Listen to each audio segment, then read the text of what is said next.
안녕하세요. 이것은 지혜의 흐름입니다. 우리는 매일 함께 반년을 보내며 노년에 비로소 깨닫게 되는 진실을 나눕니다. 돈과 집은 신뢰할 수 있는 것이 아니며 노년의 진정한 의지가 되는 것은 바로 이 세 가지입니다. 많은 사람들이 노년에 돈과 집만 있으면 걱정 없이 살 수 있을 것이라고 믿습니다. 돈이 있으면 귀신도 부릴 수 있지만 돈이 없으면 아무것도 할 수 없습니다. 너무나 많은 사람들이 돈을 신처럼 숭배하며 생명보다 더 중요하게 여깁니다.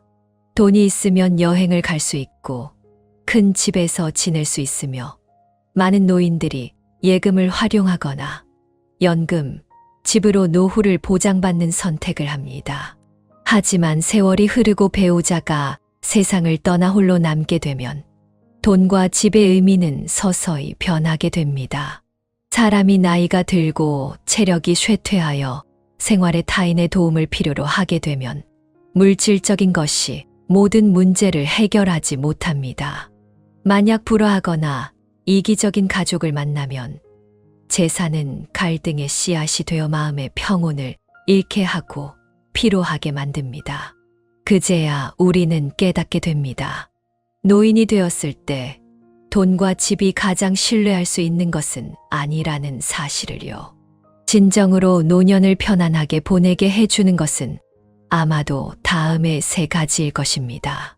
첫째, 건강한 가정이 노인의 여생을 지탱해 줍니다. 많은 노인들은 여생 동안 모든 것을 스스로 책임져야 한다고 믿습니다. 그러나 몸이 아프게 되면 장을 보고 요리하고 병원을 가는 일조차 어렵게 됩니다.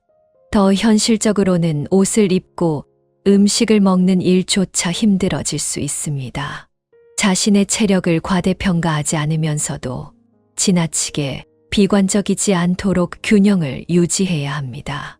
건강한 가정은 몇 세대를 거쳐 유지될 수 있으며 효심의 전통적인 이야기를 보면 건강한 가정의 중요성을 알 수 있습니다. 예전에 증조할머니가 되신 김할머니는 나이가 들어 배우자도 없이 치아가 없어 식사를 하기가 매우 어려웠습니다. 그런 김할머니를 매일 돌보며 유동식을 먹여준 것은 바로 박할머니였습니다.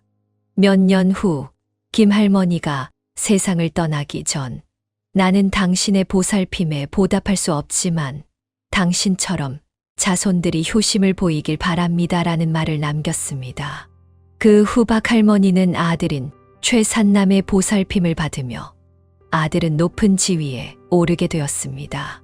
건강한 가정은 자녀가 효심을 갖고 어르신이 덕이 있으며 중년은 성실히 일하고 부부는 서로 사랑하며 함께 일하는 모습입니다. 각 세대마다 가정의 의미를 깨닫고 인생의 가치를 알고 스스로가 기둥이 되는 것입니다. 나이가 들수록 건강이 부보다 중요하다는 것을 명심해야 합니다. 신체 건강뿐 아니라 가정과 마음의 건강도 중요합니다. 둘째, 유연한 생활 방식은 더 많은 기쁨을 가져다 줍니다. 배우자가 없는 경우 여생을 혼자 보낼지 아니면 자녀와 함께 보낼지 고민할 수 있습니다.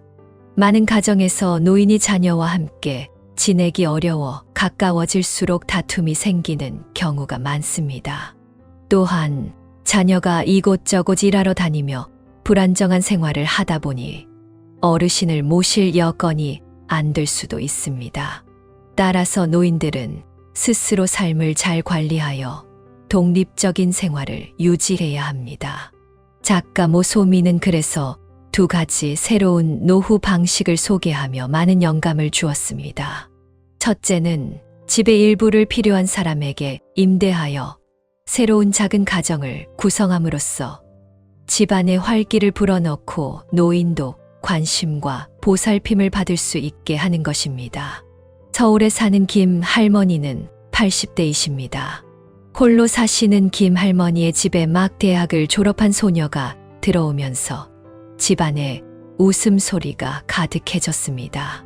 소녀는 직장을 가 시작해 소득이 적어 큰 집을 임대할 수 없었습니다.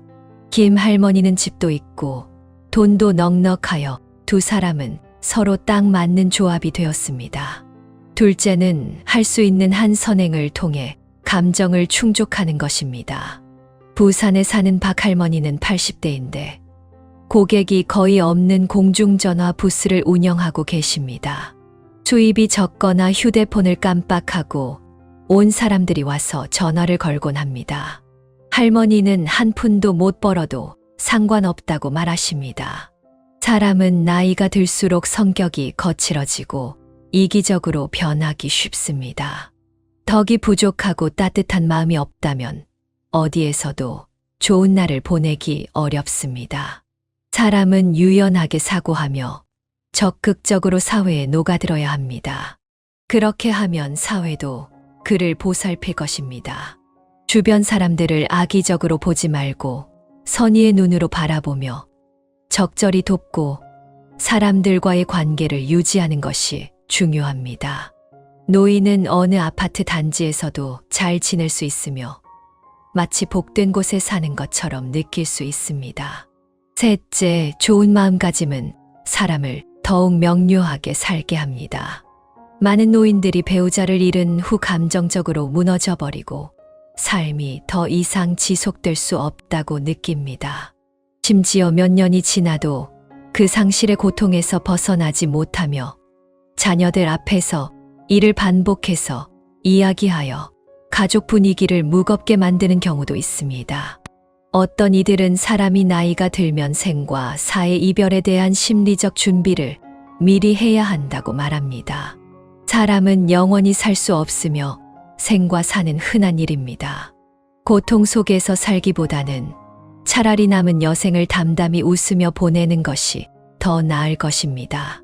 철학자 장자는 생과 사를 작은 일로 여겼으며 생명에는 한계가 있고 지혜에는 한계가 없다. 한계를 알고 받아들이며 자연의 섭리에 따르는 것이 당연하다고 말했습니다. 세상을 떠난 후에도 화려한 장례식은 필요 없습니다. 하늘과 땅이 관이며 어떤 일을 맞닥뜨리더라도 결말보다는 마음가짐이 중요합니다. 마음가짐을 조절하는 법을 배우고 압박감을 동력으로 삼아야 합니다. 생과 사는 자연의 이치이고 어려움은 새로운 시작의 출발점입니다. 먼 미래를 바라보며 시야에 닿는 모든 것은 경치가 됩니다. 마음을 넓히면 세상의 모든 것을 품을 수 있으며 슬픔은 공기처럼 가벼워질 것입니다. 노인이 좋은 마음가짐을 가지면 젊은이들이 더 기꺼이 다가오며 여러 세대에 걸쳐 모두가 봄날 같은 삶을 누릴 수 있습니다. 소설가 필딩은 돈을 신처럼 섬기면 그 돈은 악마처럼 화를 내릴 것이라고 했습니다. 사람이 돈과 지배에 지나치게 의존하면 노년의 삶은 마치 무거운 짐을 지고 걷는 것처럼 힘들고 숨이 막힐 것입니다. 인생의 지혜는 적절히 내려놓는 법을 배우는 데 있습니다. 걸으면서 내려놓고 걸으면서 마음을 조절하며 봄바람을 따라 봄으로 들어가고 겨울을 따라 눈송이를 찾으며 가을을 따라 열매를 수확합니다. 사계절은 모두 인생의 좋은 시기이며 각 단계는 소중한 시절입니다. 떠나간 배우자를 기억하십시오. 다른 세계에서도 그분은 당신이 행복하게 살길 바랄 것입니다. 욕망과 집착에 매이지 않고 슬픔에 빠지지 않기를 바랄 것입니다. 나이는 결코 문제가 아닙니다. 문제를 해결하는 방법은 언제나 어려움보다 많습니다. 가장 중요한 것은 마음가짐입니다. 마음을 내려놓으면 노년도 편안하고 자유로울 수 있습니다. 노년의 사람들에게 가장 두려운 것은 무엇일까요? 한 어르신은 솔직히 말했습니다. 돈이 없는 것이 아니라 가족의 마음이 멀어지는 것이 두렵다고. 노년은 모든 사람이 반드시 겪어야 하는 시기입니다. 그들은 삶에 대한 기대도 가지고 있지만 가장 가까운 사람과 함께 천천히 나이 들어가며 서로 의지하고 싶은 것이 모든 노인의 마음 속 깊은 소망입니다. 그러나 때때로 현실은 뜻대로 되지 않으며 노년에는 크고 작은 두려움이 다가오곤 합니다. 그렇다면 노년의 사람들이 가장 두려워하는 것은 무엇일까요? 한 63세 어르신은 솔직히 말했습니다. 노년에 가장 두려운 것은 돈이 없는 것이 아니라 가족 간의 마음이 멀어지는 것입니다. 이 어르신이 왜 이렇게 말했는지 그의 이야기를 들어봅시다. 이야기를 전하는 63세의 최 어르신은 올해로 63세로 인생의 노년기에 접어들었습니다. 노년의 삶에 대해 최 어르신은 돈이나 다른 것은 두렵지 않지만 배우자와 마음이 멀어지는 것이 가장 두렵다고 말합니다. 사람들은 흔히들 젊은 시절 부부는 노년이 되면 서로 의지하는 관계가 된다고 말하곤 합니다. 최 어르신도 그렇게 생각하며 노년의 배우자와 서로 의지하며 함께 나이 들어가기를 바라왔습니다. 하지만 아쉽게도 최 어르신과 배우자의 감정은 시간이 지나면서 점점 소원해졌고 이제는 거의 낯선 사람처럼 되어버렸습니다. 최 어르신은 왜 둘의 삶이 이렇게 되어버렸는지 이해할 수 없었습니다. 처음에는 중매로 만났지만 두 사람은 행복한 시간을 보냈습니다. 처음의 날들은 힘들었지만 가정의 경제 사정이 어려웠음에도 두 사람은 생활을 위해 어떤 어려움도 마다하지 않았습니다. 아내는 항상 최 어르신이 가진 돈을 원했으며 온갖 방법으로 최 어르신의 돈을 모조리 가져갔습니다. 돈을 손에 쥐고 나면 다시 돌려받기가 어려웠습니다. 최 어르신이 아무리 급하게 돈이 필요해도 아내는 차라리 외부에서 돈을 빌리게 했지 자신의 돈을 쓰게 하지 않았습니다. 최 어르신은 아내의 이러한 행동에 매우 무력감을 느꼈고 점점 더 돈을 아내에게 맡기지 않기로 했습니다. 혹시라도 자신에게 긴급 상황이 생겼을 때 쓸 돈조차 없게 될까봐 걱정되었기 때문입니다. 그래서 최 어르신은 스스로 돈을 모아 은행에 저축하기로 결정하고 가정에는 매달 생활비로 2,000원만 주기로 했습니다. 이러한 결정에 아내는 특히 크게 반발했습니다. 아내는 최 어르신의 이러한 변화와 자신에게 더 이상 통제되지 않는 것을 받아들일 수 없었고 집에서 화를 내며 최 어르신에게 차가운 태도를 보이기 시작했습니다. 심지어 최 어르신의 빨래나 식사도 준비하지 않으며 돈도 안 주는데 누가 알겠어요? 그 돈으로 다른 여자를 위해 쓰는지 라고 하며 요리를 거부했습니다. 처음에는 최 어르신이 아내를 웃으면서 달래려 했지만 아무런 소용이 없었습니다. 아내는 단호하게 모든 돈을 자신에게 맡기지 않으면 태도를 바꾸지 않겠다고 주장했습니다. 이에 최 어르신은 아내에게 말했습니다. 내가 돈을 당신에게 맡겼지만 필요할 때 당신이 돈을 내놓지 않으니 이것은 좀 비합리적인 것이 아닙니까? 나는 돈을 낭비한 것이 아니라 필요한 곳에 사용했을 뿐입니다. 하지만 당신은 돈을 조금도 내놓지 않고 오히려 나에게 빚을 지게 합니다. 이것이 과연 합리적이라고 생각하십니까? 돈을 모두 당신에게 맡기는 것에 동의하지 않는 것은 아니지만 당신의 태도 때문에 이제는 맡길 수가 없습니다. 나는 당신과 대화를 시도했으나 소용이 없었습니다. 이제는 내가 직접 관리할 수밖에 없습니다. 최 어르신은 아내와 합리적으로 대화하려고 했지만 아내는 듣지 않으려 했고 결국 두 사람은 불쾌하게 대화를 마치게 되었습니다. 그 후 둘 사이의 감정은 서서히 식어갔고 마침내 같은 지붕 아래 살지만 서로에게 낯선 사람이 되어버렸습니다. 최 어르신은 사실 평화롭게 지내기를 원했지만 아내의 요구를 충족시킬 수 없었고 자신의 미래를 아내에게 맡기기에는 두려웠습니다. 이런 상황에서 최 어르신은 스스로에게 묻습니다. 도대체 어떻게 해야 좋을까요? 결국 가정에서 부부는 서로를 이해하고 배려해야 하며 상대방을 마음에 품고 소중히 여겨야 합니다. 지나치게 자기만을 생각하는 이기적인 행동은 가장 가까운 사람에게 상처를 주어 결국 서로 멀어지게 만들 것입니다. 그렇다면 요즘 독신 노인들은 왜 보모를 고용하는 것이 유행일까요? 47세인 보모들은 주로 노인을 위해 즐거움을 위해 일하는 것이 아니라 최근 몇 년간 보모를 고용해 노후를 돌보는 일이 대중화되었습니다. 하지만 의아한 점은 보모를 고용하는 데는 많은 비용이 들어가는데도 노인들이 여전히 일을 고집한다는 것입니다. 차라리 돈을 아껴 자녀에게 도움을 주거나 자녀가 돌보게 하는 것이 낫지 않을까요? 일반적으로 보모를 고용해 노후를 돌보는 노인들은 대개 질병이 있거나 생활을 스스로 할 수 없는 경우입니다. 그렇다면 아무 이상 없는 사람이 보모를 고용할 필요가 있을까요? 현대 사회에서 보모의 월급은 저렴하지 않으며 일반 가정에서 부담하기 어려운 수준입니다. 하지만 오늘날 건강한 독신 노인들 중에서 일부는 배우자를 찾지 않고 자녀를 귀찮게 하지 않으며 오히려 보모를 고용해 노후를 돌보게 하는 것이 유행하고 있습니다. 이 질문에 대해 27년 동안 보모로 일한 이 언니는 다음과 같은 사실을 말했습니다. 독신 노인들이 건강한 상태에서 보모를 고용하는 이유는 대부분 보모의 서비스 자체를 즐기기 위한 것이 아니라 다른 목적이 있기 때문이라는 것입니다. 자세한 이야기는 이 언니가 직접 들려줍니다. 저는 교육을 받은 보모입니다. 고등학교를 졸업하고 대학에 합격했지만 집안 형편이 어려워 대학에 갈 수 없었습니다.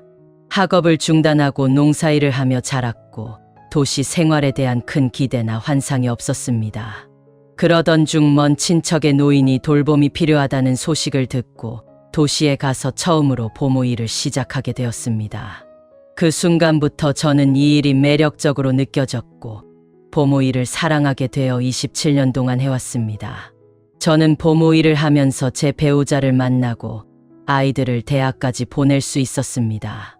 다른 사람들이 보모에 대해 어떻게 생각하는지는 전혀 신경 쓰지 않습니다. 저는 이 업계의 실무자이기 때문에 모든 보모가 자존감이 없거나 모든 고용주가 까다로운 것은 아니며 어느 분야에서든 좋은 사람과 나쁜 사람이 공존한다는 것을 잘 압니다. 저는 제 손으로 열심히 일해 저 자신과 가족을 먹여 살리고 있으며 부끄러울 것이 전혀 없습니다. 보모로 27년 동안 일하면서 다양한 고용주들을 만났고 그 경험을 통해 많은 것을 배웠습니다. 왜 독신 노인들이 보모를 고용하는 것이 유행하는지에 대해 저도 어느 정도 알고 있습니다. 사실 건강한 독신 노인들이 굳이 배우자를 찾지 않거나 자녀와 함께 살지 않고 보모를 선택하는 이유는 대부분 다른 목적이 있기 때문입니다. 제가 근거 없이 하는 말이 아닙니다. 예를 들어 세 번째 고용주였던 최 선생님을 생각해보죠. 최 선생님은 은퇴한 공무원으로 독신이며 건강한 생활을 이어가고 있었습니다. 매달 연금을 받으셨고 자녀들도 모두 안정된 직업을 가지고 있어 매달 다양한 영양제를 보내고 생활비도 정기적으로 보내주었습니다. 한 번은 제가 최 선생님을 도와 은행에 가서 돈을 인출하는데 예금 잔액이 106만 원이나 되는 것을 보고 깜짝 놀랐습니다. 당시 최 선생님은 71세였지만 매일 운동을 하셨고 건강 상태가 좋아 종종 강에서 수영을 하실 정도였습니다. 정신적으로나 신체적으로 저보다 활기찬 모습이셨습니다. 생활이 자립 가능한 상태에서 돈도 있는 최 선생님을 보며 저는 의아했습니다. 왜 배우자를 찾아 함께 살지 않고 저를 고용해 돌봄을 받으려 하셨을까요? 두 사람을 비교해보면 보모는 배우자의 역할을 완전히 대신할 수 없기 때문에 저는 최 선생님이 다른 의도가 있는 것은 아닌가 생각했습니다. 그래서 이 일을 제 남편에게 말했는데 남편도 같은 생각을 하며 한 달만 일하고 떠나라고 조언했습니다. 저도 남편의 말에 동의해 한 달만 일하고 떠나려고 했지만 최 선생님과 지내면서 제 생각이 달라졌습니다.